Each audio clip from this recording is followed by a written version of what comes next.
Bonjour.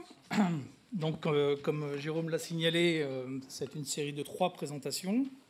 Les 2 présentations suivantes porteront sur un travail de thèse de la FNTP qui cherche à caractériser, déterminer les caractéristiques et les aspects de durabilité des mélanges sol-ciment à partir du moment où on mélange le sol en place avec un coulis. Que ça soit en sol mixing ou en jet grouting. Voilà. Mais pour ma part, je vais vous présenter une application pratique de ce type de procédé. Donc, c'est une application à Hong Kong qui concerne une amélioration, un massif de sol amélioré pour l'amorçage d'un tunnelier. Donc un petit rappel d'abord sur les 2 techniques qu'on va utiliser, juste très rapide, mais histoire de remettre un peu les idées en place. Ensuite, une présentation très générale du chantier, parce que les travaux s'intègrent dans un chantier d'assez grande ampleur. Quelques mots concernant le traitement avec les 2 techniques et quelques photos de chantier. Et enfin, une petite conclusion avant de laisser la parole aux universitaires de l'université de Cergy.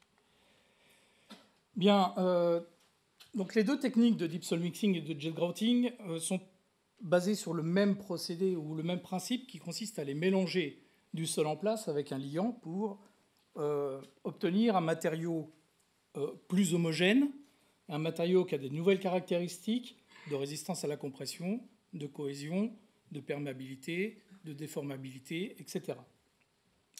Il existe 2 principes différents. Le premier, c'est un mélange, une découpe du sol avec des moyens mécaniques. Donc là, on parle de sol mixing. Le coulis qu'on utilise, le coulis de ciment qu'on utilise pour aller comme matériau d'apport au mélange est fourni à basse pression. Et les dimensions du traitement sont étroitement liées aux dimensions de l'outillage. Le taux d'incorporation de ciment est relativement faible. C'est bizarre que la résolution sorte un peu du cadre, mais tant pis.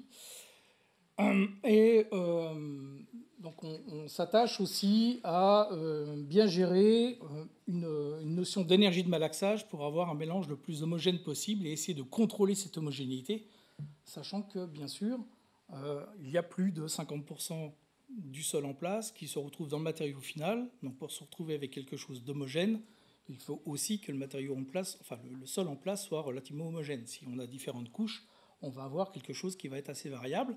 Cette variabilité est intégrable et intégrée dans la conception de ce type de traitement. Donc ces techniques-là existent depuis les années 70-80, plutôt au Japon, en Scandinavie, ensuite aux États-Unis. C'est venu un petit peu en Europe de l'Ouest avec Bashi historiquement dans le milieu des années 80. Et ça poursuit son développement et son essor avec un certain nombre de techniques. En dessous, vous avez la technique du jet grouting qui elle est un peu plus ancienne, elle date des années 50. Et il s'agit d'aller découper le sol en place par un phénomène d'érosion avec un jet à très haute vitesse qui va vous créer une cavité. Et la cavité, elle, va être mélangée en place par le liquide qui constitue le jet lui-même, en l'occurrence un coulis de ciment. Donc ce coulis de ciment est injecté à haute pression avec des pompes très haute pression et circule à haute pression dans tout l'outillage.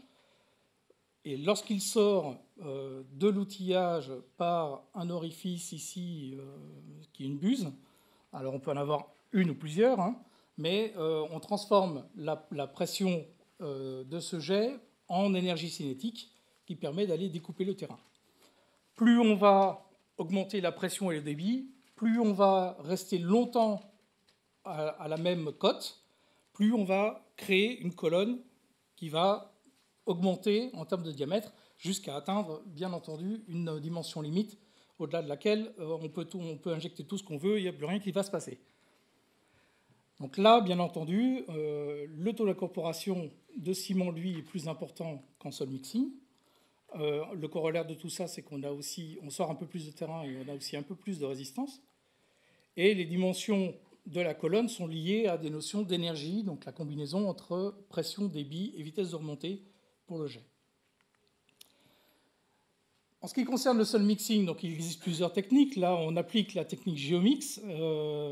Donc en fait, il s'agit d'utiliser un outillage qui est basé sur les tambours la tête de coupe de l'hydrofraise, à la différence près qu'on ne vient pas aspirer des déblais par un orifice central, mais plutôt on vient injecter un coulis par ce même orifice ou un liquide pour créer un massif de sol traité avec une rotation des tambours qui est adaptée en fonction du mouvement de l'outil.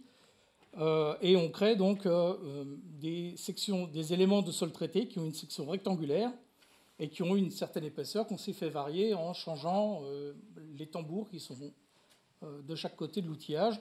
En changeant la taille de ces tambours, on peut aller jusqu'à 1,2 m, voire 1,5 m. C'est plutôt 1,2 m à l'heure actuelle en termes de dimension maximale sur nos outillages. Donc maintenant, le chantier. Alors, c'est une carte de la zone de Hong Kong. L'île de Hong Kong est située ici sur la droite. Elle est un peu cachée pour des raisons d'affichage. Le gouvernement local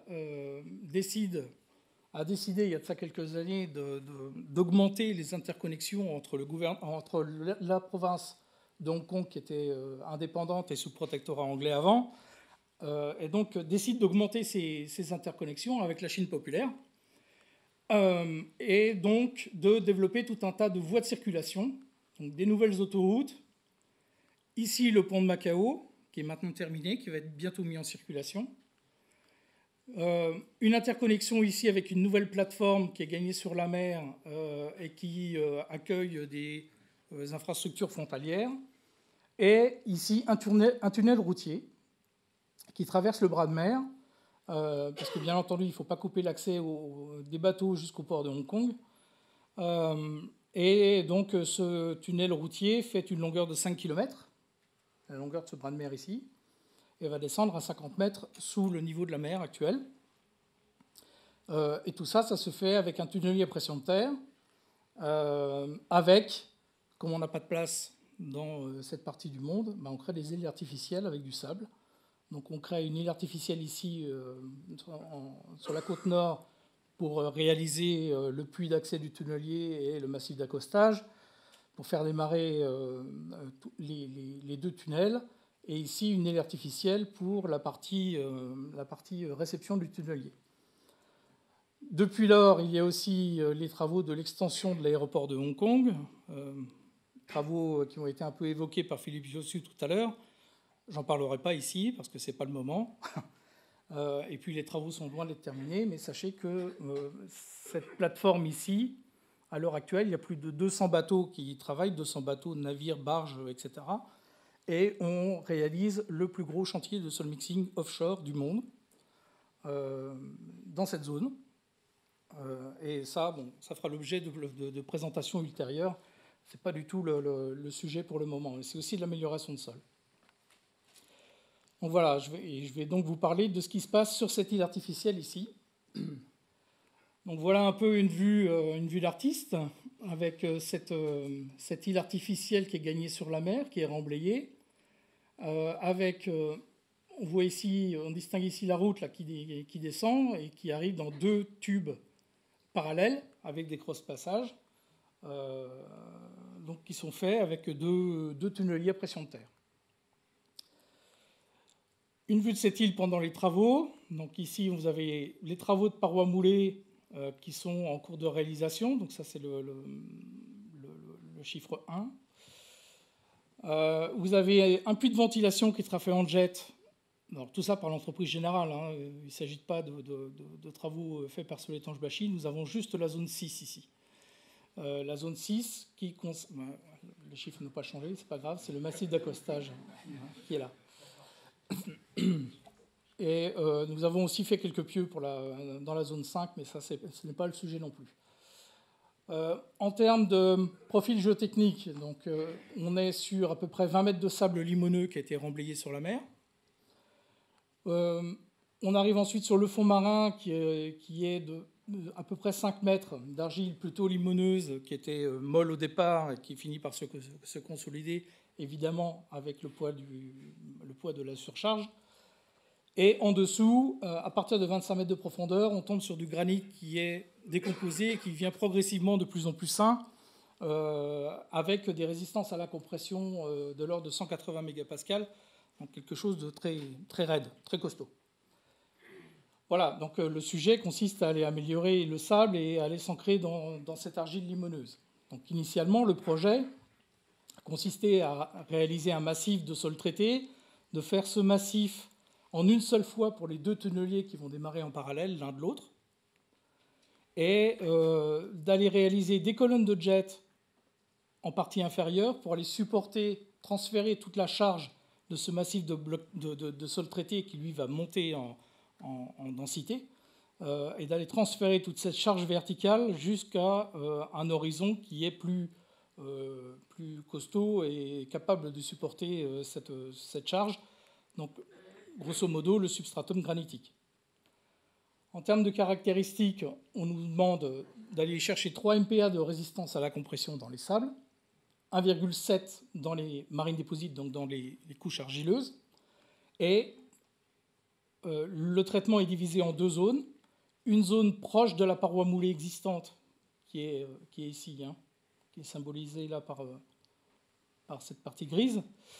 Donc une zone qui est proche de la paroi moulée, qui est même collée dessus d'ailleurs, et donc qui doit présenter une perméabilité de 10-6 minimum, 10-6 mètres par seconde minimum, maximum, désolé, et un traitement à l'arrière, une seconde section qui, elle, ne demande pas spécialement de perméabilité, juste des objectifs de résistance qui sont les mêmes que sur la zone 1.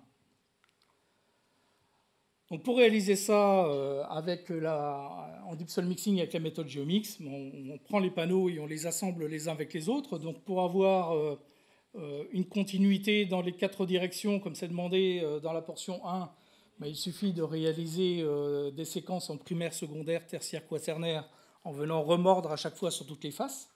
Donc ça demande quand même un phasage un peu particulier, parce qu'on ne peut pas non plus réaliser le tertiaire et le quaternaire tout de suite avec des primaires secondaires qui sont encore mous, parce que la machine a quand même besoin d'une certaine assise pour pouvoir travailler.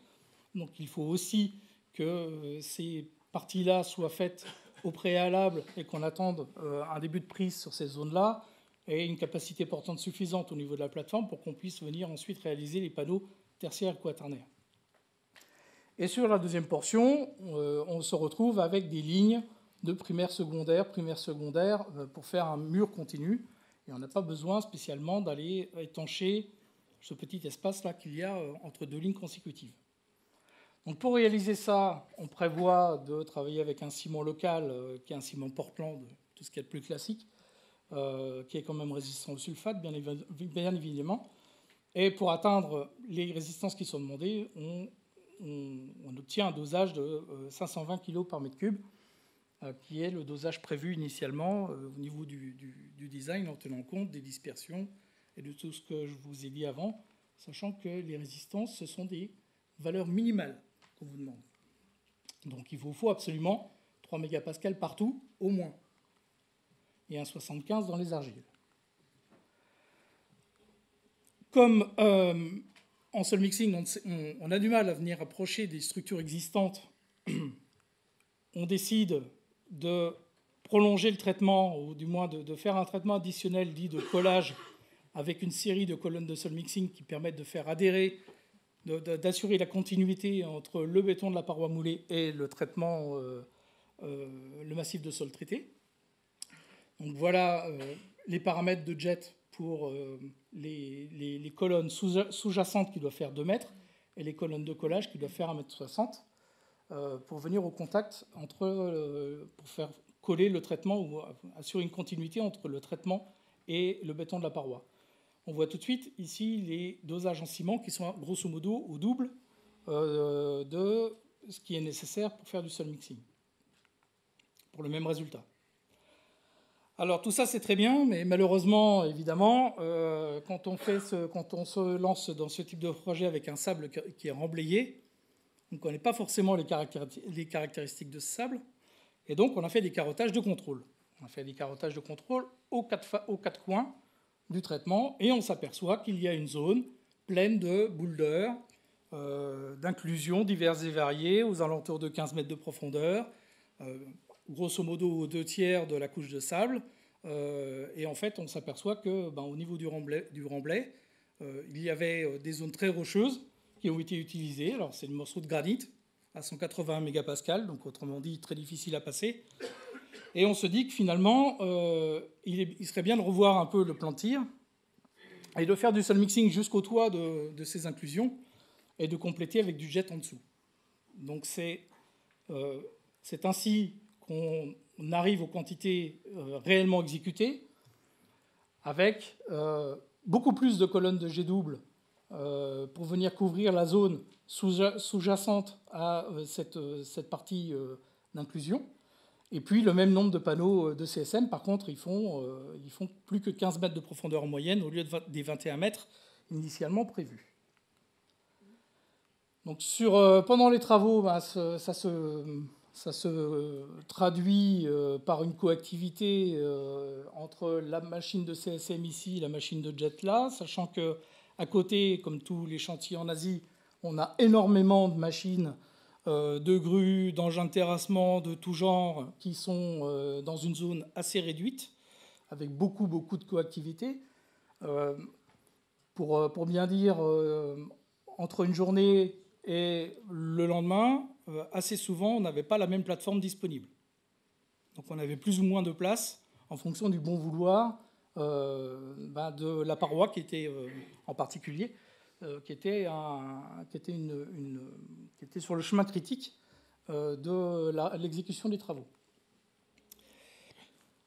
D'autres vues ici, donc pendant la réalisation du sol mixing. Donc, il faut s'assurer évidemment d'un nettoyage constant, d'où la présence de cette pelle ici, pour venir purger la plateforme avec les spoils et tous les matériaux excédentaires. Sinon, on se retrouve très rapidement dans un champ de patates sur lequel il devient quasi impossible de se déplacer sans être certain de mettre le pied sur une zone qui vient d'être traitée et qui est encore fraîche. Donc là, il est très important de bien nettoyer la zone, surtout que tous les panneaux sont assez proches les uns des autres. Et en revanche, l'avantage, c'est qu'on peut venir s'approcher très très près du soutènement en bloc qui a été posé parce qu'à l'arrière, l'entreprise générale avait décidé de monter un remblai pour aller consolider les terrains qui étaient en s'éloignant de la zone traitée. Voilà un peu quelques photos. Alors, en termes de contrôle qualité, évidemment, tous les paramètres opératoires sont enregistrés en temps réel, en sol mixing et en jet, avec toutes les machines. On prend des échantillons pendant la phase de production. Donc on va chercher, soit on prend des échantillons de spoil, c'est procédure classique dans le cadre du jet, soit on vient descendre un échantillonneur dans le panneau qui vient d'être fini, dans le cadre du sol mixing, pour aller prélever du matériau, en faire des éprouvettes, et écraser ces éprouvettes pour avoir une idée des caractéristiques du matériau que l'on obtient, avant même de faire des carottages de contrôle. Carottages de contrôle qu'on a laissé au libre choix du client, qu'il puisse nous choisir l'emplacement de ces carottages, comme il le voulait, puisqu'il en avait un nombre quand même relativement limité.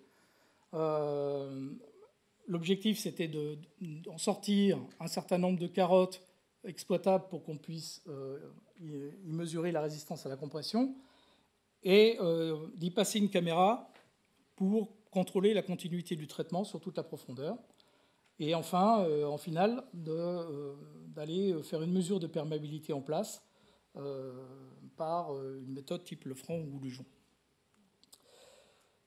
En complément de tout ça, on s'est basé donc sur nos enregistrements en temps réel avec les mesures de verticalité et de déviation qui sont faites systématiquement pour nos deux procédés, et on a représenté le traitement en 3 dimensions. Donc ça, c'est dans 2 diapos. Et la première diapo, c'est Elle rappelle un peu les objectifs de résistance à la compression et des résistances, donc 3 mégapascals minimum dans les sables, 1,75 dans les argiles. Et donc en moyenne, on a obtenu 4 MPa dans les sables et 2 MPa dans les argiles. Pardon, pas en moyenne, au minimum 4 MPa dans les sables et au minimum 2 MPa dans les argiles limoneuses. Donc là, le contrat était plutôt rempli. On aurait pu évidemment réduire un petit peu si on tirait un petit peu sur la quantité de ciment, mais on voit que la marge n'était pas si importante que ça. Entre 3 et 4 MPa, c'est assez difficile d'aller régler au quart de poil la quantité de ciment.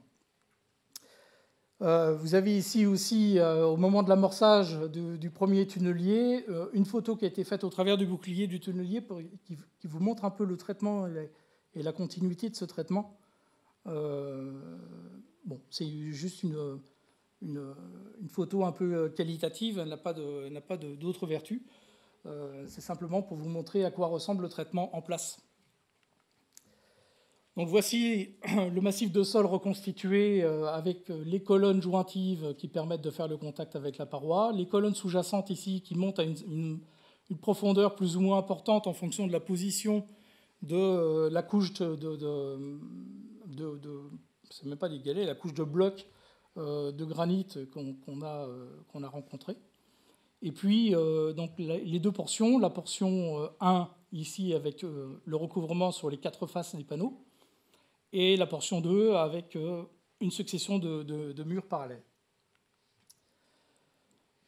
Quelques photos pour finir. Donc, l'avancement des travaux, une fois que nous sommes partis et que les travaux ont continué avec le puits de ventilation ici en jet.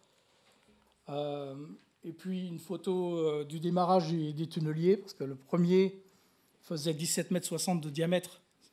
À l'époque, c'était le plus gros tunnelier du monde. Je ne sais pas si le record a été battu depuis. Celui d'à côté, non, celui-là fait 14,60 m et celui-là fait 17 m. Et une autre vue, voilà, on voit les deux tunneliers en parallèle, prêts à attaquer avec le traitement qui a été fait ici, avec une couche supplémentaire qui a été posée sur le dessus de notre traitement. Voilà, je vous remercie pour votre attention.